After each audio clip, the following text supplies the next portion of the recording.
Hello everyone, I am Madhur Meenakshi, lecturer in Commerce, VSM College, Ramchandrapuram. Today we will discuss about shares issue accounting treatment. We will discuss from last class what is share, how many types of shares, how many types of share capitals, and what is the process of establishment of company అనేది మనం తెలుసుకున్నాము. ఇక్కడ ఇప్పటివరకు మనం తెలుసుకున్నది ఏంటంటే కంపెనీని ఎవరు ఎస్టాబ్లిష్ చేస్తారు, కంపెనీకి కావాల్సిన క్యాపిటల్ అంతా కూడా ఏ విధంగా గ్యాదర్ చేస్తారు, ఏమంటారు అనేది మనం తెలుసుకున్నాము. ఈరోజు క్లాస్లో మోస్ట్ ఇంపార్టెంట్ ఇది అకౌంటింగ్ ట్రీట్మెంట్ గురించి తెలుసుకోబోతున్నాం. అంటే మనకి బిజినెస్ అంటే స్మాల్ ఆర్గనైజేషన్స్ కావచ్చు, లేదంటే లార్జ్ ఆర్గనైజేషన్స్ కావచ్చు, ప్రాసెస్ అనేది కంటిన్యూస్గా జరుగుతూ ఉండాలి. చిన్న స్థాయి వ్యాపారం అయినా పెద్ద స్థాయి వ్యాపారం అయినా వ్యవహారాలు రెగ్యులర్గా జరుగుతూ ఉంటాయి. బిజినెస్ అంటే కొన్ని సంవత్సరాల పాటు చేస్తూ ఉంటాము అనేది అక్కడ ఉంటుంది కాన్సెప్ట్. సో అప్పుడు ఎనాలిసిస్ అనేది చాలా ఇంపార్టెంట్. అంటే ఇయర్కి మనకి ఎనాలిసిస్ అనేది ఉంటుందన్నమాట. రిపోర్ట్స్ ప్రిపరేషన్లో కానీ అవుట్పుట్ కోసం కానీ మనకి ఎనాలిసిస్ ఉంటుంది. అంటే ప్రాఫిట్ వచ్చిందా, లాస్ వచ్చిందా, అసలు బుక్స్లో ఏముంది అంటే మనం అన్నీ గుర్తుపెట్టుకోవడం కష్టం కాబట్టి వాటిని అన్నిటినీ రికార్డ్స్ మెయింటెనెన్స్ చేయడమే అకౌంటింగ్ ప్రాసెస్ అంటారు. This is topic 8 from corporate accounting. So most important, accounting treatment means recording of shares issue transactions.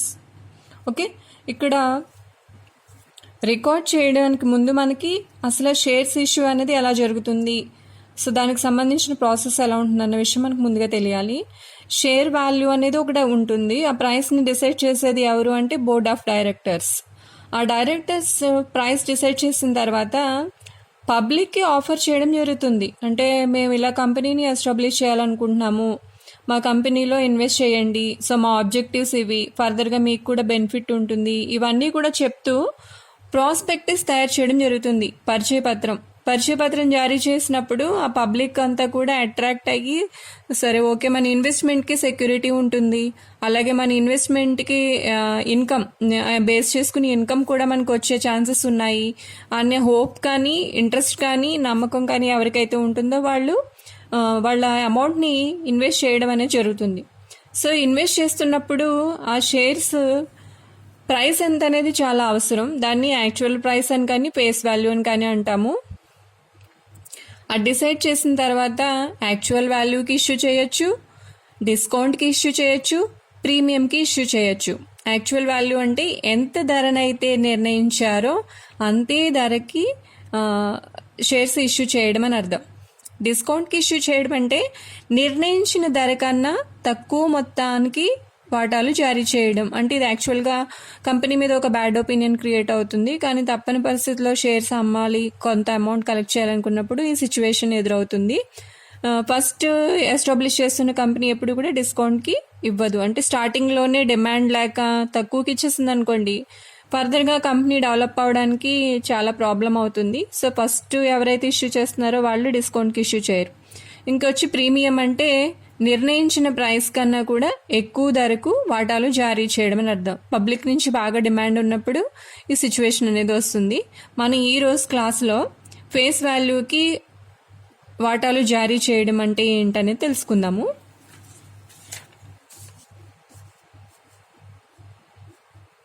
Okay,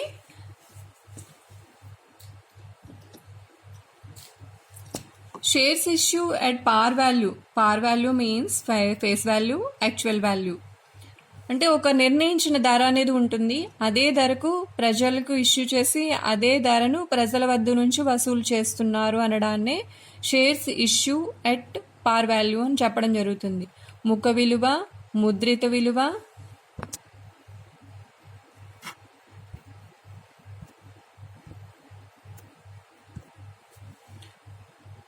ముఖ విలువ, ముద్రిత విలువ, అదేవిధంగా అసలు విలువ అని కూడా దీన్ని చెప్పడం జరుగుతుంది.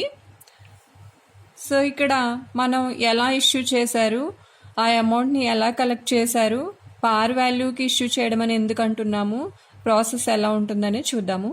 Lakshmi company limited issue 25,000 equity shares of 10 rupees, each payable 2 rupees.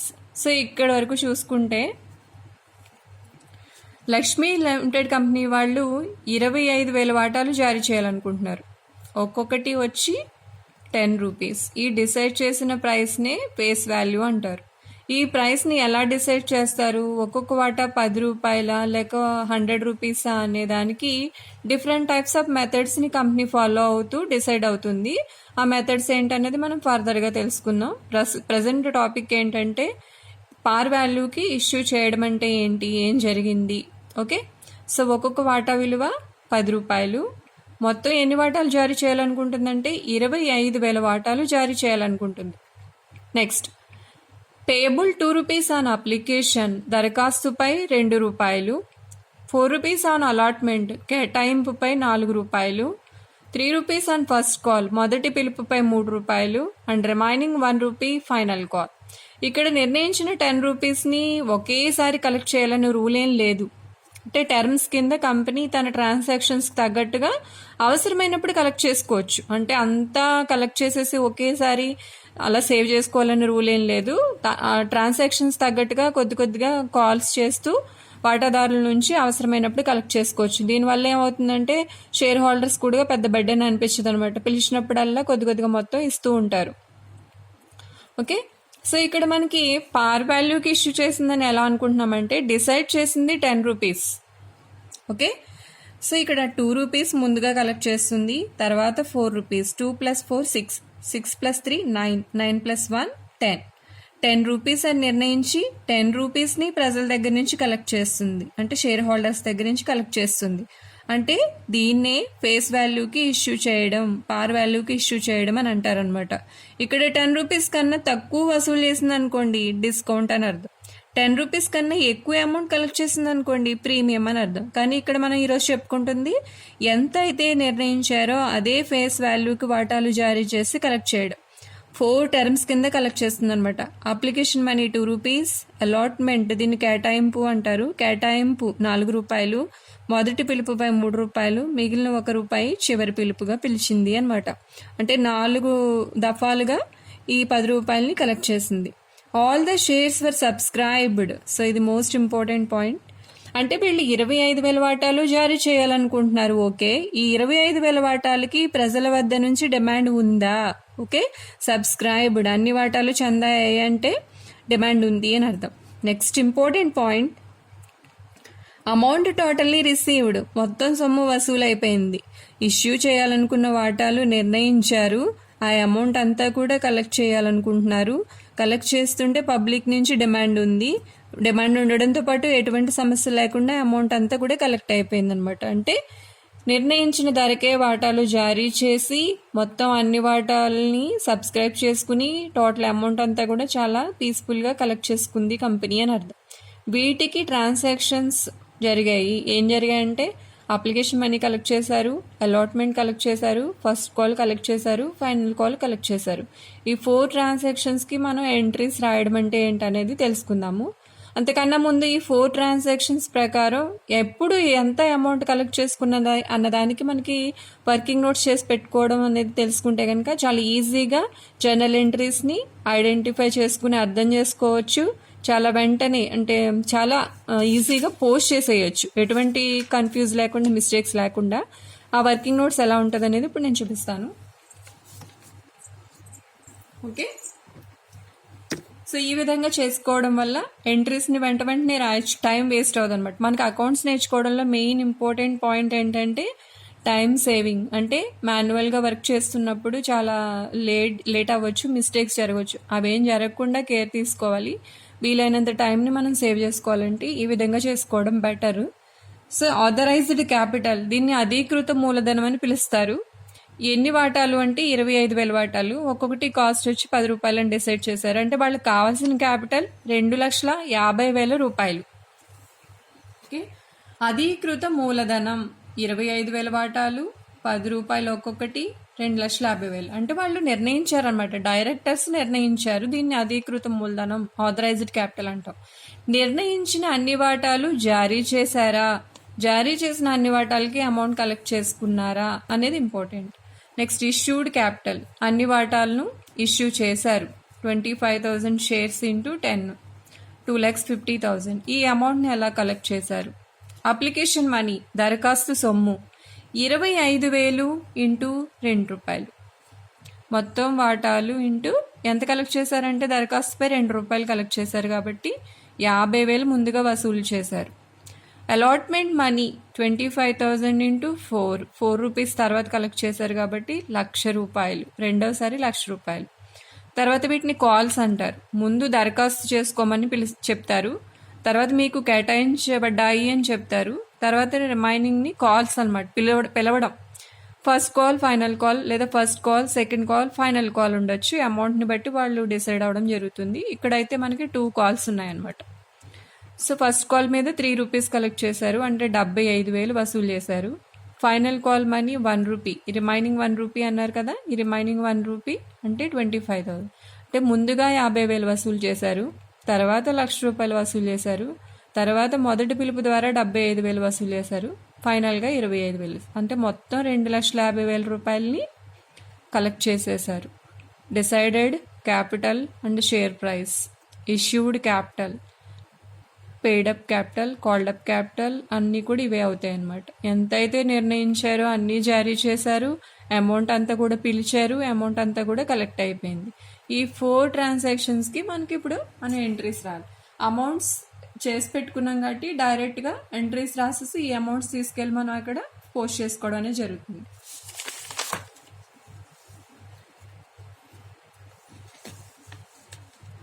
Okay, మనకి journal proforma, date, particulars, LF, debit, credit. Debit, credit అనేవి అమౌంట్ కాలమ్స్, రెండు ఈక్వల్గా ఉంటాయి. అలాగే every debit equal to every credit, కాబట్టి మనం ఇక్కడ ఈ 2 కాలమ్స్లోనే అమౌంట్స్ పోస్ట్ చేస్తాము. ఎల్ఎఫ్ కాలం లెడ్జర్ ఫోలియో, ఆవర్జ పుట్ట సంఖ్య. అంటే ఇక్కడ మనం దీనికి సపరేట్ అకౌంట్స్ వేస్తుంటే కనుక అకౌంటెంట్ పర్పస్లో ఇది ఉపయోగపడుతుంది. సో మనం ఇక్కడ ఏం పోస్ట్ చేయం. పర్టికులర్స్, ఏం జరిగిందో రాస్తాము, డేట్, ఏ రోజు జరిగిందో రాస్తాము. So 5 columns journal columns. అలాగే హెడ్డింగ్ చాలా important. Journal entries in the books of Lakshmi company limited. ఎవరి బుక్స్ రాస్తున్నాం అనేది చాలా ఇంపార్టెంట్ అనమాట. మనకి లక్ష్మీ కంపెనీ లిమిటెడ్ ఇన్ఫర్మేషన్ ఇచ్చారు కాబట్టి లక్ష్మీ కంపెనీ లిమిటెడ్ బుక్స్లో ఏం రాస్తున్నామంటే journal entries, Lakshmi company limited వారి పుస్తకాలలో చిట్టాపద్దులు. ఓకే, సో మనం ఆల్రెడీ అమౌంట్స్ వర్కింగ్ నోట్స్ చేసి పెట్టుకున్న దాని ప్రకారం ముందుగా వసూలు చేసింది ఏంటి అంటే అప్లికేషన్ మనీ వచ్చింది. Bank account data to equity share application account. Bank అకౌంట్ని ఎందుకు డెబిట్ చేస్తామంటే కంపెనీ వచ్చిన ప్రతి మొత్తాన్ని కూడా బ్యాంక్ ద్వారా డిపాజిట్ చేస్తుంది. అంటే పెద్ద ఆర్థిక పెద్ద వ్యాపార సంస్థ కాబట్టి వచ్చిన డబ్బుల్ని ఎక్కువగా బ్యాంక్లో డిపాజిట్ చేస్తుందన్న కాన్సెప్ట్తో ఇక్కడ బ్యాంక్ అకౌంట్ డెబిట్ చేస్తాం. It is a personal account. వ్యక్తిగత ఖాతా సూత్రం ప్రకారం డబ్బులు బ్యాంక్లో ఉన్నాయంటే బ్యాంక్ రిసీవర్ అకౌంట్ని డెబిట్ చేస్తాం. ఏ అమౌంట్ వచ్చింది అంటే అప్లికేషన్ అమౌంట్ వచ్చింది కాబట్టి అప్లికేషన్ అకౌంట్ని క్రెడిట్ చేస్తున్నాం. సో వర్కింగ్ నోట్స్ ప్రకారం ముందుగా కలెక్ట్ చేసింది 50,000 debit, 50,000 credit. Being equity share application amount received, ఇక్కడ ఏం జరిగిందో దాన్నే ఎక్స్ప్లెనేషన్ రాస్తాం అనమాట. బీయింగ్ ఎందుచేత ఇలా రాసాము చిట్టాపద్దు అంటే వాటా దరఖాస్తు సొమ్ము వసూలైనందున. ఓకే, నెక్స్ట్ ఈ సొమ్ము దేనికోసం వసూలైంది?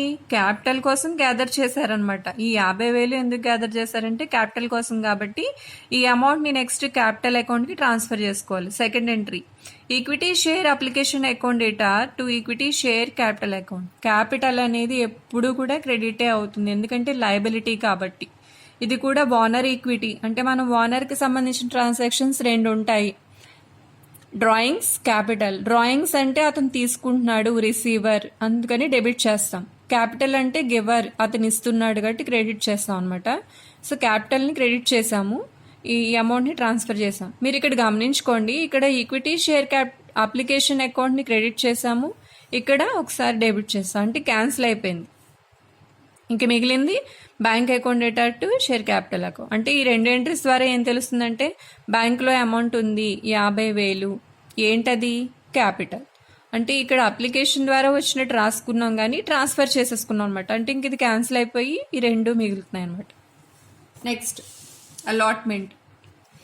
Equity share allotment account data to equity share capital account. ఇక్కడ చూడండి, ముందు ఇక్కడ డబ్బులు వచ్చినట్టు రాసేసుకున్నాం కానీ ఇక్కడ రాలేదు, ఇంకా వస్తాయన్నమాట. అంటే వాళ్ళకి అలాట్ చేసినట్టు రాసుకుని తర్వాత డబ్బులు వచ్చినట్టు రాసుకుంటాం. దీనికి రివర్స్లో ఉంటాయి ఇంకా ఫర్దర్గా. Equity share allotment account debtor equity share capital account, అంటే వాళ్ళకి అలాట్ చేశారు, అది కూడా క్యాపిటల్ పర్పస్ మీద. Allotment money ₹1,00,000. నెక్స్ట్ అమౌంట్ వచ్చినట్టు రాస్తాం. Bank account data to equity share allotment account, డబ్బులు వచ్చాయి. ఏ రూపంలో వచ్చాయి? అలాట్మెంట్ రూపంలో వచ్చాయి. ఇక్కడ చూడండి, షేర్ అలాట్మెంట్ మనీ డ్యూ అంటే వాటాదారుల నుండి రావాల్సినందున, తర్వాత పిలుస్తారు కాబట్టి ఇంకా వచ్చేంత వరకు బుక్స్లో రావాల్సినందుననే ఉంటుందన్నమాట. వచ్చాక వచ్చిన తర్వాత వచ్చినట్టుగా రాసుకోవాలి. అంతేగాని వస్తాయి ఖచ్చితంగా పిలిచేసాం కాబట్టి వాళ్ళందరూ డబ్బులు ఇచ్చేస్తారు అని చెప్పేసి మన ఎస్టిమేషన్స్ అది ఏం చేయకూడదు. జరిగింది జరిగినట్టుగా మనం బుక్స్లో రాసుకున్నప్పుడు మాత్రమే యాక్యురసీ అనేది ఉంటుంది. కాబట్టి జరిగిన తర్వాతే రాసుకోవాలి. ఇక్కడేమో డ్యూ ఉన్నట్టు రాస్తాం, తర్వాత కలెక్ట్ అయినట్టు రాస్తాం. ఇక్కడ కూడా షేర్ అలాట్మెంట్ అకౌంట్ డెబిట్ అయ్యి తర్వాత మళ్ళీ క్రెడిట్ చేస్తాం, అంటే క్యాన్సిల్ అయిపోయి. బ్యాంక్ అకౌంట్ డేటార్, బ్యాంకులో ₹1,00,000 ఉంది. ఏంటది? Share capital ₹1,00,000. ఓకే, సేమ్ ఇంకా రిమైనింగ్ అన్ని కూడా ఇదే విధంగా ఉంటాయి, అంటే టైటిల్ మారుతుంది అంతే. Equity share first call account debtor to equity share capital account. First call amount due from share holders, ఎంత రావాలి అంటే 75,000. అది వచ్చిందా లేదా? Bank account debtor to share first call account. So బ్యాంక్లో వేస్తారు అమౌంట్, వచ్చింది, టోటల్ అమౌంట్ కలెక్ట్ అయింది. So share first call amount అనమాట అది. సో ఇక్కడ కూడా share first call account debit చేసాము, ఒకసారి క్రెడిట్ చేసాము, క్యాన్సిల్ అయిపోయింది. మిగిలింది బ్యాంక్లో బ్యాలెన్స్ ఉన్నట్టు చూపిస్తుంది, తర్వాత అది ఏంటన్నది చూపిస్తుంది. And next last one, equity share final call account data 25,000 debit to equity share capital account. ఎలాగూ క్యాపిటల్ పర్పస్ మీదే కాబట్టి ముందు క్యాపిటల్ని క్రెడిట్ చేసుకుంటాం ఇక్కడ, కానీ ఈ అమౌంట్ ఇంకా వచ్చినట్టు రాయమన్నమాట. ఇక్కడ సేమ్ అనమాట. ఒక్క అప్లికేషన్ మనీ మాత్రమే మనం ముందుగా వచ్చినట్టు రాసుకుంటాం. రిమైనింగ్ అన్నీ కూడా డ్యూ ఉన్నట్టు రాసుకుని తర్వాత కలెక్ట్ అయినట్టు రాసుకుంటాం. Bank account data to equity share final account. Bank ఖాతా డేటా టు ఈక్విటీ వాటా తుది పిలుపు ఖాతా 25,000 అమౌంట్ వచ్చింది. సో ఇక్కడ కూడా final call account debit credit cancel అయిపోయి bank account data share capital. So ఈ విధంగా మనం ముందుగా డ్యూ ఉన్నట్టు రాసుకుని ఎప్పుడైతే కలెక్ట్ అయిందో ఆ కలెక్ట్ అయిందని రాసుకుంటాము. మనకి డేట్స్ లేవు కాబట్టి ఇక్కడ 1 2 3 4 5 6 7 8 అని రాసుకున్నాం, నెంబర్స్ వేసుకున్నాము. సో డేట్ ఉంటే కనుక ఎప్పుడు కాల్ చేశారు, ఎప్పుడు వచ్చింది అనేది నోట్ చేసుకోవడం జరుగుతుంది. సో ఈ విధంగా ముందు డ్యూ ఉన్నట్టు రాసుకోవడం, తర్వాత కలెక్ట్ అయినట్టు రాసుకోవడం. అది ఏంటి? ఫస్ట్ కాలా, ఫైనల్ కాలా, అలాట్మెంటా, ఈ విధంగా నోట్ చేసి పెట్టుకుంటాం. ఫైనల్గా మనకు వచ్చిన అవుట్పుట్ ఏంటంటే ఎక్కడ చూసినా కూడా కలెక్ట్ అయ్యింది, ట్రాన్స్ఫర్ చేసేసుకున్నాం కాబట్టి మిగిలింది బ్యాంక్ అకౌంట్, క్యాపిటల్ అకౌంట్. ఎక్కడ చూసినా కూడా బ్యాంక్లో బ్యాలెన్స్ ఉంది, అలాగే షేర్ క్యాపిటల్. అదేంటి అంటే షేర్ క్యాపిటల్ అంటే ఇక్కడ మనకు టోటల్గా వచ్చిన డబ్బులన్నీ కూడా బ్యాంక్లో ఉన్నాయి. అదేవిధంగా ఎందుకు అంటే అదంతా కూడా మూలధనం అని చెప్తున్నాం అన్నమాట. ఇక్కడ ఎటువంటి ప్రాబ్లమ్స్ లేకుండా టోటల్ అమౌంట్ కలెక్ట్ అయిపోయింది కాబట్టి రావాలి అన్నట్టు రాసుకోవడం, తర్వాత మళ్ళీ వచ్చినట్టు రాసుకోవడం. సో ఎవ్రీ ట్రాన్సాక్షన్కి ఇదే ప్రాసెస్. టైటిల్స్ మారుతూ ఉంటాయి, అలాట్మెంట్, అలాగే ఫస్ట్ కాల్, సెకండ్ కాల్, ఇలా అక్కడ టైటిల్ మారుతుంది తప్ప ప్రాసెస్ ఒకటి. సో ఫైనల్గా మనకు తెలిసింది ఏంటంటే బ్యాంక్ బ్యాలెన్స్ ఉంది, ఎంత ఉంది, నెక్స్ట్ అలాగే క్యాపిటల్, ఇదంతా కూడా క్యాపిటల్. ఏం క్యాపిటల్, ఇదంతా మనం బ్యాలెన్స్ షీట్లో చూపిస్తాం అనమాట. అది ఎలాగో ఒకసారి చూడండి. Balance sheet of Lakshmi company limited. ఎవరిది తయారు చేస్తున్నాము? లక్ష్మీ కంపెనీ లిమిటెడ్ వారి ఆస్తి అప్పుల పట్టి. అప్పులు మొత్తం, ఆస్తులు మొత్తం, liabilities amount, assets amount. So ఇక్కడ అప్పులు నమోదు చేయడం జరుగుతుంది, ఇక్కడ ఆస్తులు నమోదు చేయడం జరుగుతుంది. సో ఇక్కడ ఏం ఉండవు మనకు జనరల్గా ఫిక్స్డ్ అసెట్స్, కరెంట్ అసెట్స్ ఈ విధంగా మనం చేస్తాం ఫండమెంటల్స్లో. కానీ ఇక్కడ మనం చేసిన ఈ 8 ఎంట్రీస్ ప్రాసెస్ వల్ల బ్యాలెన్స్ షీట్ ఏంటంటే క్యాపిటల్ ఉంది ఎంత, బ్యాంక్ బ్యాలెన్స్ ఉంది ఎంత అనేది చూపిస్తున్నాం అనమాట. ఫస్ట్ ఆథరైజ్డ్ క్యాపిటల్ వాళ్ళు ఎంత నిర్ణయించారు? 25,000 × 10 రూపాయలు అంటే 2,50,000 రూపాయలుగా నిర్ణయించారు. ఇష్యూడ్ క్యాపిటల్ జారీ చేసిన మూలధనం అంతా జారీ చేశారు 25,000 × 10 2,50,000 రూపాయలకి వాటాలు జారీ చేశారు. సబ్స్క్రైబ్డ్ క్యాపిటల్ అంటే ఇక్కడ పెండింగ్లో ఉంచొచ్చు అనమాట. కొన్నిసార్లు ఏం జరుగుతుందంటే 25,000 వాటాలు అనుకున్నారు కానీ 20 చేయొచ్చు లేదా 10 చేయొచ్చు, వాళ్ళ ఇష్టం అనమాట. కానీ ఇక్కడ అలా కాకుండా ఎంతైతే నిర్ణయించారో అంతా చేసేసారు. సరే ఓకే, వీళ్ళు చేయడానికి రెడీగా ఉన్నారు. పబ్లిక్ నుంచి డిమాండ్ ఉందా? ఉంది. సబ్స్క్రైబ్డ్ క్యాపిటల్ అంటే దీన్ని చందా అయిన మూలధనం అంటారు. సో అన్ని వాటాలు చందా అయ్యాయి అనమాట. పబ్లిక్ నుంచి డిమాండ్ ఉంది. 25,000 ఇంటూ 10. సో ఇలా క్లోజ్ చేసేయాలి. అంటే ఇది ఆథరైజ్డ్ క్యాపిటల్, ఇది ఇష్యూడ్ క్యాపిటల్, ఇది సబ్స్క్రైబ్డ్ క్యాపిటల్. దేనికది మనం కేటగిరీస్ వైజ్గా చూపిస్తున్నామని అర్థం. Called up capital. సో ప్రజల దగ్గర నుంచి డిమాండ్ ఉంది, ఓకే. మళ్ళీ వాళ్ళందరినీ పిలిచారా? సో పిలిచారు. మొత్తం అందరికీ జారీ చేసి పిలిచారు. 2,50,000 రూపాయలకి పిలిచారు. ఈ 2,50,000 రూపాయలు కలెక్ట్ అయిపోయిందా? All the money was received అని ఉంది కదా, అంటే మొత్తం సొమ్ము వసూలైపోయింది అని. పెయిడ్ అప్ క్యాపిటల్ చెల్లించిన మూలధనం, అధీకృత మూలధనం, జారీ చేసిన మూలధనం, చందా అయిన మూలధనం, పిలిచిన మూలధనం, చెల్లించిన మూలధనం. ఇది ఫైనల్ అనమాట. ఎంత మొత్తం వచ్చింది? 2,50,000 రూపాయలు వచ్చింది. అంటే టోటల్ క్యాపిటల్ ఎంత కంపెనీలో అంటే 2,50,000 రూపాయలు. ఇదంతా ఎక్కడుంది? బ్యాంక్లో ఉంది. కాబట్టి బ్యాంక్ బ్యాలెన్స్ అనేది అసెట్ 2,50,000, ఆస్తులు 2,50,000, అప్పులు 2,50,000. సో బ్యాలెన్స్ షీట్ టోటల్ అయిపోయింది అనమాట. సో ఈ విధంగా చాలా ఈజీ అనమాట కంపెనీ ట్రాన్సాక్షన్స్. స్టార్టింగ్ స్టేజ్లో మనం ఇష్యూకి నోట్ చేసి బ్యాలెన్స్ షీట్ ప్రిపేర్ చేసినప్పుడు ఈ విధంగా ఉంటుంది. సో ఎప్పుడైనా సరే కామన్గా 8 ఎంట్రీస్ అనేవి ఉండడం జరుగుతుంది. సో ముందు అప్లికేషన్ మనీ వచ్చినట్టు, తర్వాత క్యాపిటల్కి ట్రాన్స్ఫర్ చేసినట్టు రాసుకుంటాం. షేర్ అలాట్మెంట్ మనీ డ్యూ ఉన్నట్టు రాస్తాము, తర్వాత కలెక్ట్ అయినట్టు రాస్తాము. తర్వాత ఫస్ట్ కాల్ మనీ డ్యూ ఉన్నట్టు రాస్తాము, తర్వాత కలెక్ట్ అయినట్టు రాస్తాము. And final call money due ఉన్నట్టు రాస్తాము. ఎప్పుడైతే కలెక్ట్ అయిందో అప్పుడు కలెక్ట్ అయినట్టు రాసుకుంటాము. సో ఫైనల్గా ఇదంతా ఏంటంటే షేర్ క్యాపిటల్ లయబిలిటీ కాబట్టి లయబిలిటీస్లో చూపిస్తాము. ఇదంతా కూడా ఎక్కడుంది అంటే బ్యాంక్లో ఉంది కాబట్టి బ్యాంక్ బ్యాలెన్స్ అసెట్గా చూపించడం జరుగుతుంది. ఈ విధంగా ఈ ట్రాన్సాక్షన్స్కి ఈ 8 చిట్టాపద్దులు రాసి బ్యాలెన్స్ షీట్ ప్రిపేర్ చేయడం అనేది జరుగుతుంది. దీనికోసం మనం ఈ విధంగా చేసుకుంటే కనుక అమౌంట్స్ పోస్టింగ్స్ విషయంలో ఎటువంటి ప్రాబ్లమ్స్ రావు, కన్ఫ్యూజ్ అవ్వము. సో డైరెక్ట్గా వెంటనే వేసేసుకోవచ్చు. చాలా ఈజీగా రాసుకోవాలనుకుంటే స్టూడెంట్స్కి ఈ మెథడ్ బాగా ఉపయోగపడుతుంది. ఎప్పటికప్పుడు ఇంటూస్ చేసుకుని అలా చేసుకుని కన్ఫ్యూజ్ అవ్వకుండా ఈ విధంగా చేసి పెట్టుకుంటే వెంటనే పోస్టింగ్ అయిపోతుంది. సో మీకు ఈ క్లాస్ చాలా యూస్ఫుల్ అయ్యింది అనుకుంటున్నాను, అర్థమైంది అనుకుంటున్నాను. Thank you. వేరే టాపిక్ని నెక్స్ట్ క్లాస్లో ఎక్స్ప్లెయిన్ చేస్తాను. Thank you so much.